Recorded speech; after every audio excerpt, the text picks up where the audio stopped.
तो चलिए दोस्तों, जैसा कि आप सभी को मैं अभी बताया हूँ कि आपका अभी एग्ज़ाम चल रहा है, तो इसी के लिए मैं आज आपके लिए ये लेकर के आया हूँ। देखिए, ये जब आप एग्ज़ाम देने जाइएगा तो ऐसा ही आपको पेपर मिलेगा। इस पे भरना है, जैसे यहाँ पे नाम, अपना पता ये सब लिख देना है। उसके बाद ये क्या है, ये ऑब्जेक्टिव जो होता है उसमें गोला करके भरा जाता है। आपको पहले भी मिला होगा और अगर नहीं मिला है तो ऐसा आपको मिलेगा। तो सबसे पहले मैं आपको बता दूं कि आपका मंथली एग्ज़ाम चल रहा है, बहुत अच्छा से उसको एग्ज़ाम में दो, ताकि वो जो होता है, अब क्या होता है मंथली एग्ज़ाम देने से पहले तो हमको प्रैक्टिस हो जाएगा कि हाँ इतना इतना अगर क्वेश्चन आएगा तो टारगेट है मैं इतना को क्लियर कर लूँगा। ये क्या हो रहा है, एक मतलब हमको हौसला मिल रहा है। तो इसी के लिए कोई भी एग्ज़ाम आ जाए उसको छोड़ना नहीं है, सब एग्ज़ाम को देना है। तो पहले इसको समझ लेते हैं, इसके बाद हम प्रश्न की बात करेंगे, ठीक है। जैसे यहाँ पे देखो क्या भरना है, यहाँ स्कूल का कोड वोड भर देना है, स्कूल का जो कोड होता है वो भर देना है, ठीक। उसके बाद देखो यहाँ पे जो विद्यालय का आपका नाम है, जहाँ पे आप पढ़ने जाते हो, जो आपका एग्ज़ाम जहाँ पे चल रहा है उसका नाम लिखना पड़ता है, ठीक है। फिर उसके बाद अपना नाम लिखना जाता है, उसके बाद माता का नाम, फिर फादर्स नेम, पिता का नाम लिखा जाता है। उसके बाद क्या सेक्शन, यानी किस मतलब कि सेक्शन में है, मतलब कौन सा सत्र चल रहा है। तो आप लोगों का क्या है, 23 से 25 है अभी अभी। फिर यहाँ पे देखो वर्ग, मतलब कि आप किस में हो, 11th में हो या फिर 12th में हो। खंड, आपका सेक्शन क्या है। फिर यहाँ पे रोल नंबर, यानी कि आपका जो हाजिरी है वो किस में है ना। फिर यहाँ पे रजिस्ट्रेशन, अगर पंजीयन संख्या आपके पास है तो आप इसमें भर सकते हो। फिर यहाँ पे कह रहा है कि संकाय, आपके फैकल्टी क्या है वो आप भर सकते हो। फिर कह रहा है विषय, जो सब्जेक्ट का एग्ज़ाम है वो भरना है। फिर यहाँ पे देखो कह रहा है कि सब्जेक्ट कोड, यानी विषय जब कोड होगा, जिस एग्ज़ाम को आप दीजिएगा उसमें सब्जेक्ट कोड लिखा रहता है, उसको यहाँ पे भरना है। फिर किस पाली में आप लोग दे रहे हैं। फिर यह क्या है, मंथली है या फिर ईयरली है, तो ये मंथली है इसलिए इसमें टिक कर देना, ठीक।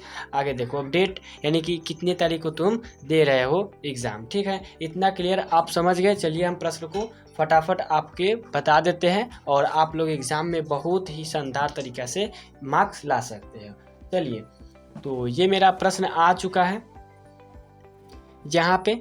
जैसे कि ये प्रश्न आ चुका है 121 327 कोड है। देखिए यहाँ पे कह रहा है कि प्रश्न संख्या 1 से 30 तक के प्रत्येक प्रश्न के साथ 4 विकल्प दिए गए हैं जिनमें एक सही है। अपने द्वारा चुने गए विकल्प को OMR शीट पर नीला या काला बॉल पॉइंट कलम से चिन्हित करें कि नहीं 25 प्रश्नों के उत्तर दो। इसमें से 25 प्रश्न को सही करना है, मतलब कि चिन्हित करना है।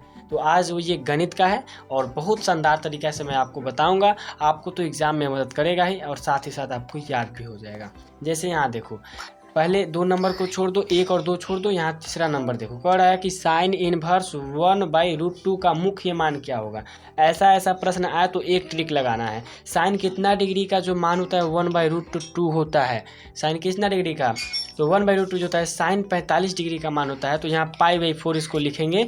ये ऑप्शन मेरा क्या हो गया, राइट हो गया। जाकर यहाँ पे क्या कर देना है, यानी कि 3 का D यहाँ पे भर देना है, ठीक।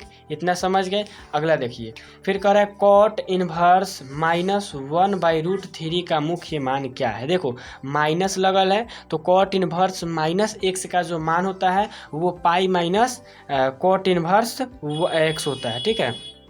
तो यहाँ पे कह रहा है कि माइनस यहाँ लगल है, इसलिए ये माइनस का यहाँ हो जाएगा। कॉट 1/√3 कितना डिग्री का मान होता है, तो 60 डिग्री का मान होता है। अब पाई में से 60 डिग्री घटाएंगे तो क्या आएगा, 2π/3। आप लोग घटा लेना, ये आएगा ऑप्शन इसका राइट सही हो जाएगा, 4 का C।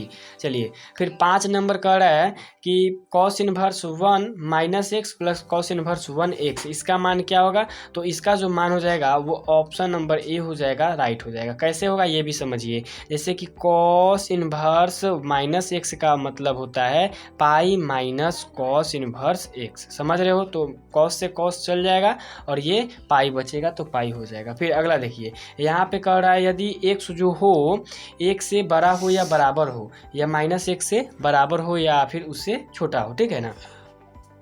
यहाँ कह रहा है, फिर कह रहा है तो साइन इनवर्स 1/x, इसका मान क्या होगा। तो इसका मान जो हो जाएगा ऑप्शन नंबर B सही हो जाएगा, कॉसेक इनवर्स -1, समझ रहे हो। फिर देखो 7 नंबर कह रहा है sine inverse 1x plus cos inverse 1x, इसका मान क्या होता है। तो इसका मान जो होता है π/2 होता है। यहाँ पे हम लोग 5 क्वेश्चन क्लियर कर लिए। चलिए अगला क्वेश्चन को देखते हैं।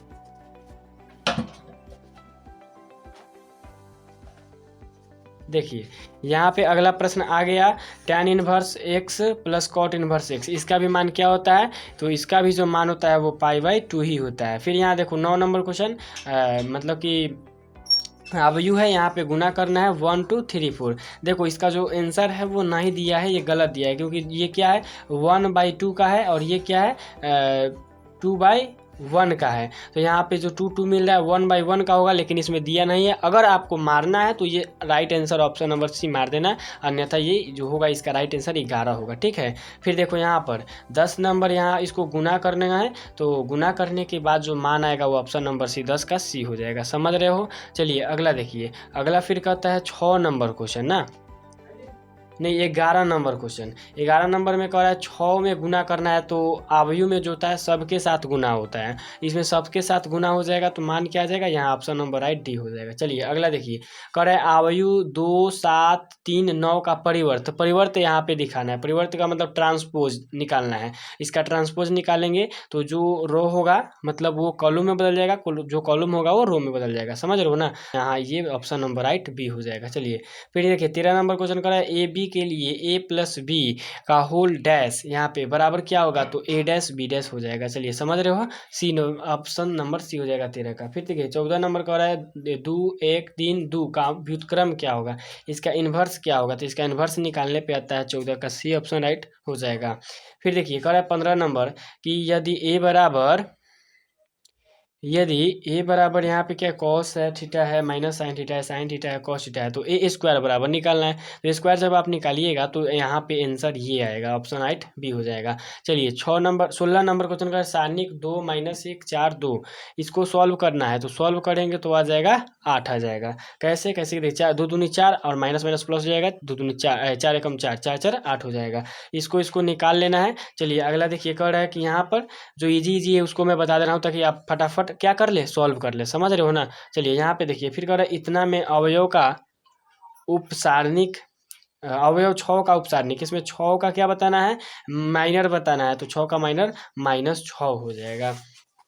चलिए फिर अगला देखिए, कह रहा है 20 नंबर अवयव 3 9 7 4 का सहखंड क्या होगा? सहखंड इसका बी ऑप्शन हो जाएगा।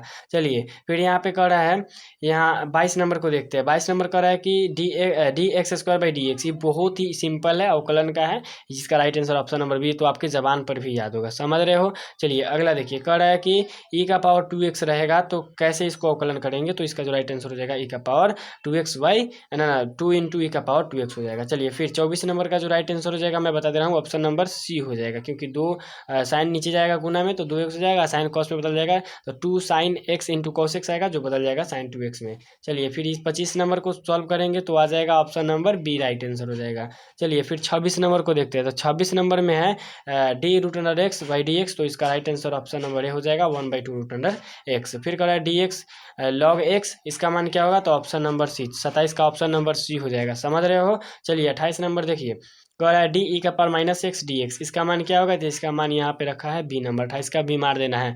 चलिए फिर 29 नंबर का ऑप्शन नंबर सी हो जाएगा सही राइट आंसर। चलिए फिर अगला कह रहा है 30 नंबर, तो 30 का right answer option number B हो जाएगा। तो अभी आप लोगों ने बहुत ही शानदार तरीके से समझा, और यहाँ पे ये भी समझा कि इसको कैसे भरा जाता है। समझ रहे हो? तो अगर आपको वीडियो बहुत ही अच्छा लगा हो तो वीडियो को लाइक और चैनल को सब्सक्राइब जरूर करना। चलिए इसके साथ मिलेंगे अगले वीडियो में, और सभी वीडियो को देखने के लिए बहुत बहुत धन्यवाद आप लोगों का। बने रहिए मेरे साथ और चैनल को सब्सक्राइब जरूर करना, ताकि आप लोगों को ऐसा लेटेस्ट जो मतलब एग्ज़ाम का जो आंसर जो आपके पास मिलता रहे। चलिए मिलेंगे अगले वीडियो में, तब तक के लिए जय हिंद जय भारत।